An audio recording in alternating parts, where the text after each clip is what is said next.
Assalamualaikum warahmatullahi wabarakatuh. Jumpa lagi di podcast cerita horor. Pada kesempatan video kali ini, saya akan membacakan cerita dari follower Instagram saya. Kemarin sempat DM untuk menceritakan ulang kejadian di Gunung Arjuno. Intinya dia tersesat atau disesatkan oleh makhluk gaib di Gunung Arjuno selama 3 hari. Bagaimana ceritanya? Jangan lupa subscribe, nyalakan lonceng notifikasi, dan share video ini ke teman-teman kalian. Bagaimana ceritanya? Mari kita simak sama-sama.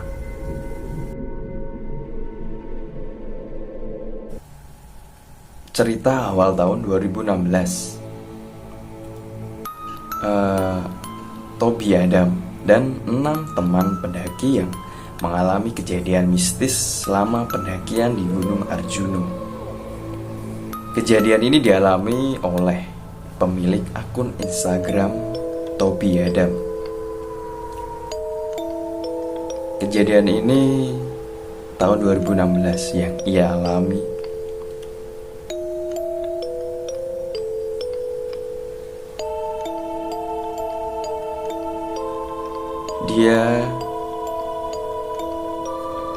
Tobi Adam bukan nama asli. Dia bekerja sebagai disc jockey atau DJ di salah satu kota Kalimantan. Aku punya hobi naik gunung. Mungkin dulu setahun bisa 2 kali naik gunung, dikarenakan job full jadi schedule hiking terbatas. Sekitar pertengahan tahun 2016, saya dan 6 orang teman berencana buat naik ke salah satu puncak di Jawa Timur, tepatnya di Gunung Arjuno. Berangkat sore dari Kalimantan dengan pesawat ke kota terdekat dari Gunung Arjuno. Kita menginap di salah satu hotel untuk istirahat, dan rencananya bakal berangkat subuh dengan travel. Di awal perjalanan dimulai tidak ada yang aneh. Sekitar jam 8 kita sampai di desa di bawah kaki Gunung Arjuno. Kita memang sengaja memilih jalur yang anti mainstream sebenarnya. Kita langsung datang ke rumah kepala desa untuk meminta izin melewati jalur itu. Sebut saja saya Tobi, Dimas, Ardi, Eko, Wawan, Dina, dan Kiki. Bukan nama asli semua. Sebenarnya kepala desa melarang untuk melewati jalur itu. Istilahnya kita bukan orang asli sini, karena jalur itu banyak tempat untuk masyarakat sekitar bertapa. Dan karena kita berpikir untuk lewat jalan pendakian normal tersebut butuh waktu yang agak lama. Jadi kita berusaha meyakinkan kepala desa bahwa kita akan menjaga sikap ketika melewat jalur tersebut. Dan karena kita berpikir untuk lewat jalan pendakian normal butuh waktu yang agak lama, jadi kita berusaha meyakinkan kepala desa bahwa kita akan menjaga sikap ketika melewat jalur tersebut. Dan kepala desa dengan berat hati mengizinkan dengan syarat jaga lisan dan paling penting jangan pernah buat bermalam di pos 4. Beliau tidak bilang alasannya, hanya melarang dan kita setuju dengan syaratnya. Jalur ini sebenarnya banyak yang gak tahu, karena emang untuk ke jalur ini kita harus masuk ke desa yang menurut saya cukup terpencil, yang istilahnya kalau mau masuk rumah lewat belakang. Mungkin pendaki yang sudah hafal jalur ini juga tahu. Kita berangkat sekitar jam 1. Semua berjalan normal. Suasana juga sejuk karena banyak pohon pinus di daerah ini. Dan yang bikin agak merinding, banyak banget teras-teras dibuat untuk orang sekitar untuk bertapa ataupun berdoa. Maghrib pun tiba, tapi kami baru melewati pos 3. Pendakian ini ada 7 pos. Butuh waktu lama untuk sampai puncak Gunung Arjuna.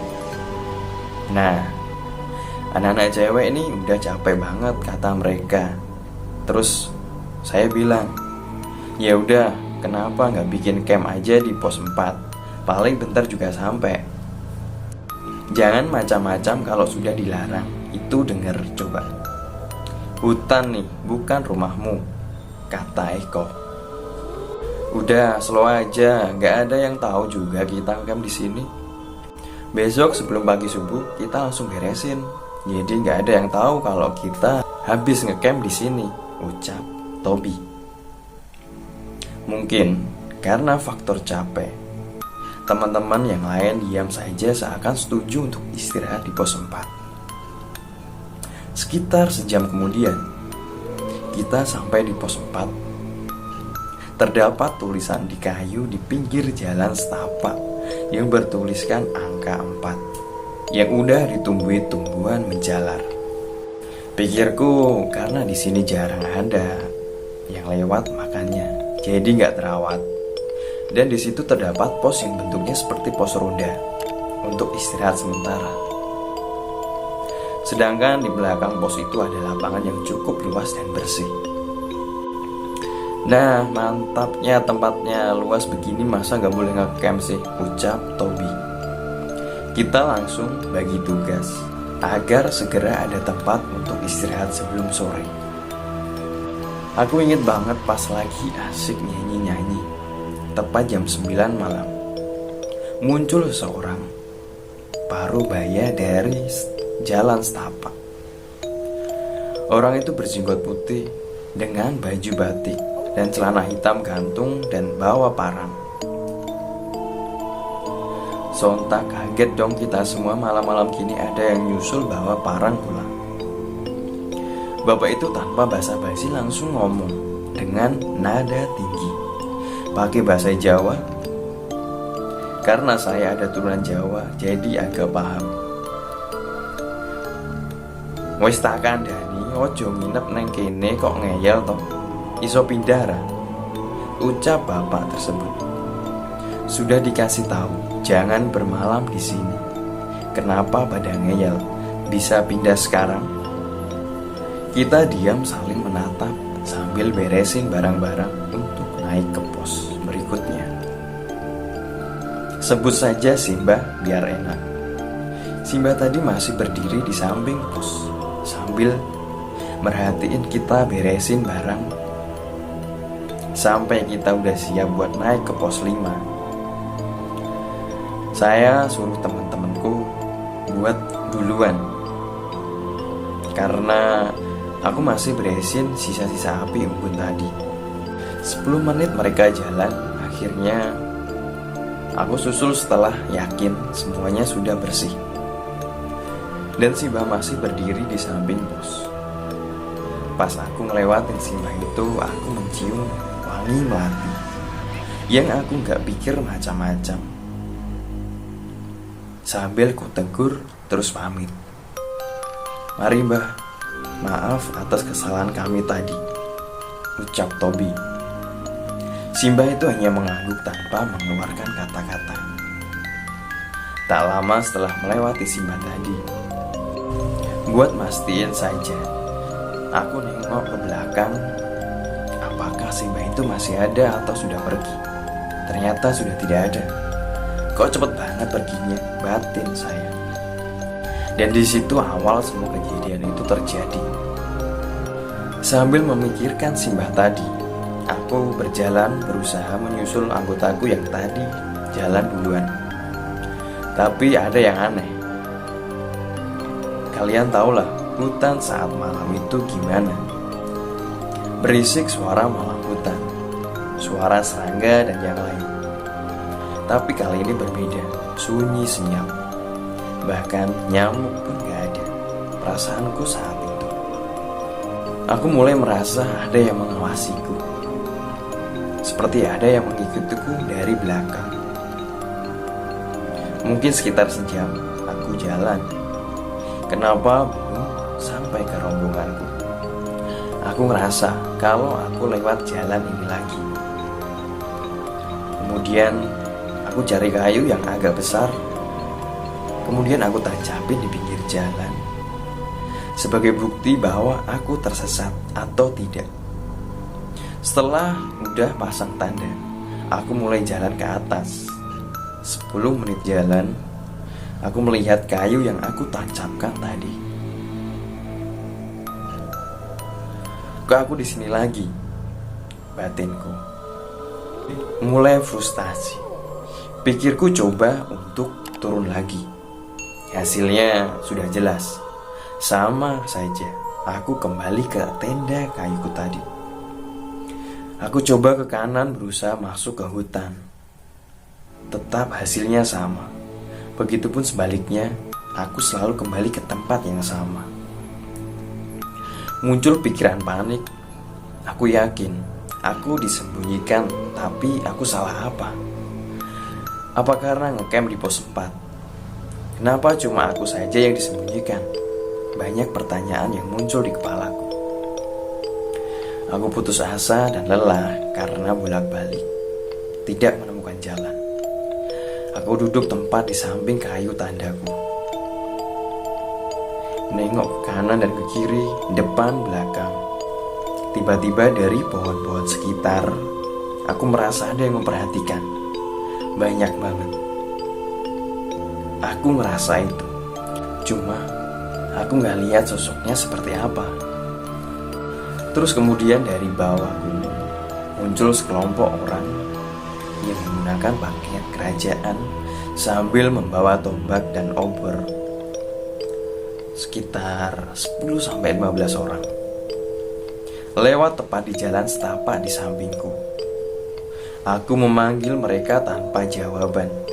Mereka berhenti kemudian menoleh, terus jalan lagi. Apa aku sudah mati? Tapi siapa mereka? Kenapa masih ada orang yang memakai seragam kerajaan seperti itu? Aku cuma bisa berdoa agar segera ada pertolongan datang menghampiriku. Kemudian aku tertidur di samping jalan setapak, karena tidak tahu lagi harus kemana. Tiba-tiba aku terbangun di tengah keramaian. Akhirnya aku selamat, batinku. Aku terbangun dan mencoba berdiri di tengah pasar malam. Masih dalam keadaan bingung. Kenapa ada pasar di sini?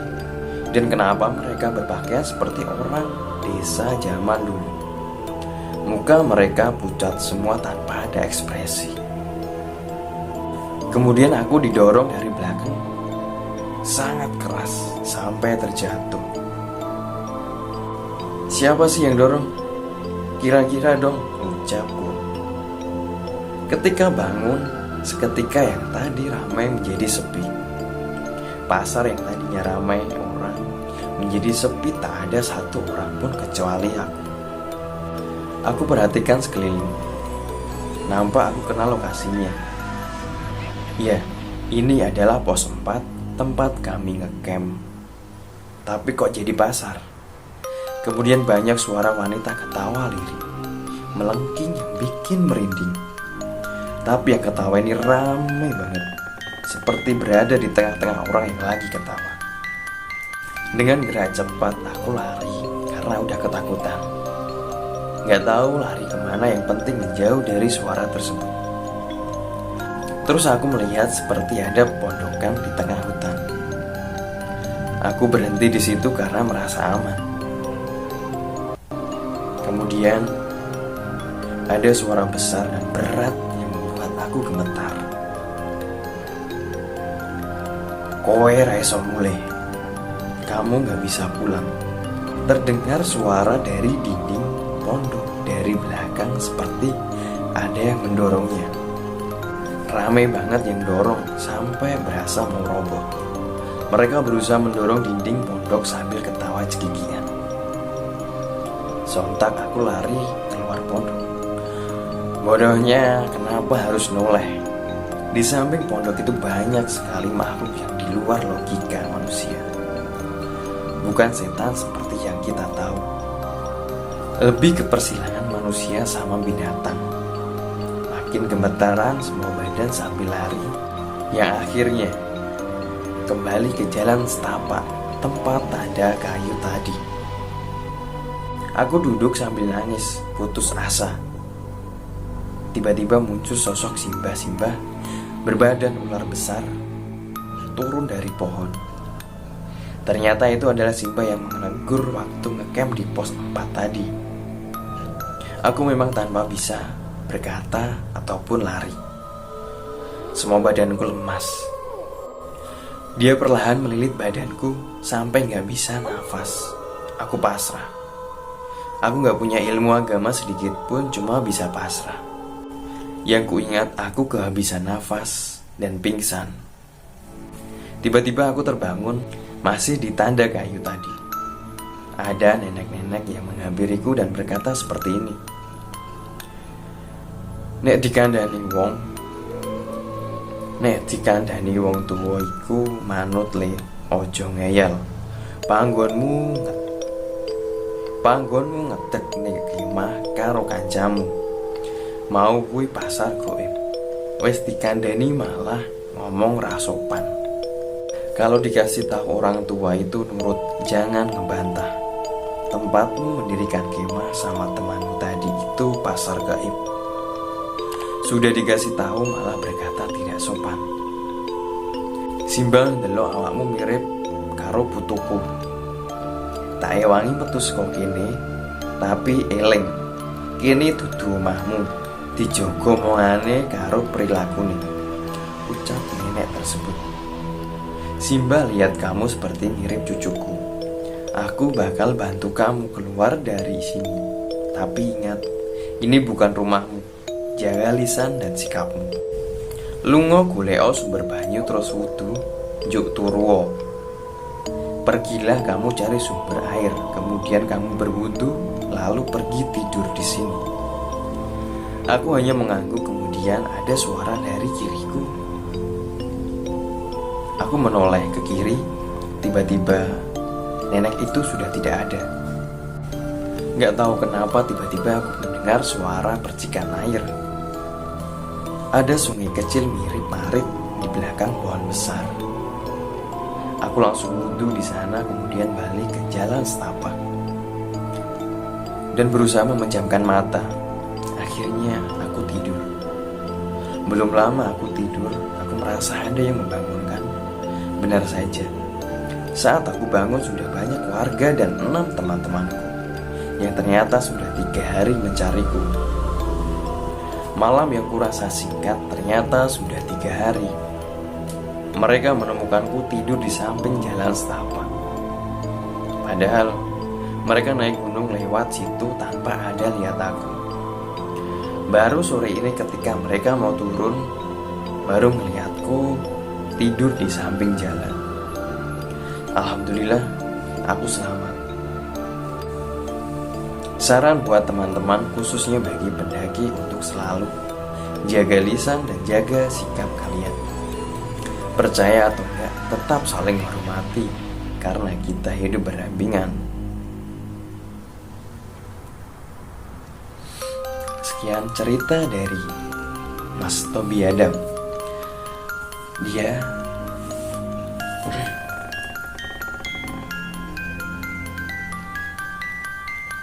tiga hari disembunyikan di Gunung Arjuna gara-gara tidak bisa menjaga lisan dan sikapnya. Teruntuk teman-temanku semuanya,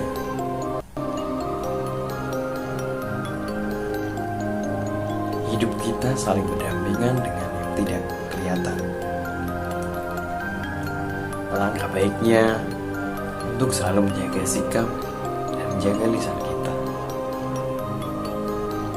Sekian dari saya. Wassalamualaikum